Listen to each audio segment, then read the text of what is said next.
Hello বন্ধুরা, good morning. কেমন আছো সবাই? আশা করি খুব ভালো আছো।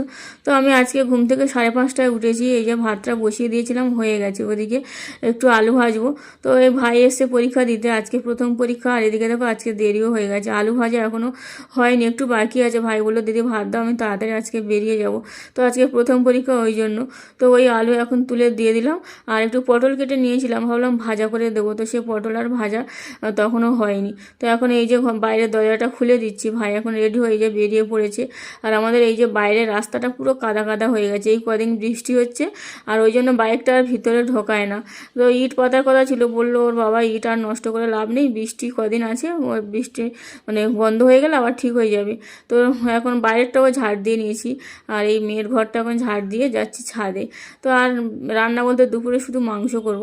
আর দেখো কালকের অনেকটা জামা কাপড় ছিল, সে কটাও মেললাম। আজকে সকাল থেকে ভালোই রোদ হচ্ছে, যদি একটু হয় তো তাড়াতাড়ি শুকিয়ে যাবে। কালকের এই যে বেড কভারটা শুকিয়েছিল, সেটা এখন গুছিয়ে রাখলাম। আর এই যে বারবার ওঠানামা করতে করতে কোমরে যন্ত্রণা শুরু হয়ে গেছে। এখন এসছি এই যে আলুটা ভেজে নিয়ে মাংসটা বসিয়ে দেবো। তো মেয়ে আবার ছোটো মেয়ের খিদে পেয়েছে, তো ওকে ওই জন্য তাড়াতাড়ি করে রান্নাটা এখন করে নিয়ে তো এখন এই যে রান্নাঘরটা মুছে নিচ্ছি। তো ওকে আবার খাওয়াবো বলে ভাতটা বেড়ে নিয়েছি, আমিও খেয়ে নেব। আর এদিকে মেয়ে বিকালবেলা গিয়েছিল দোকানে, ওর কালকে নাচের প্রোগ্রাম আছে রথে।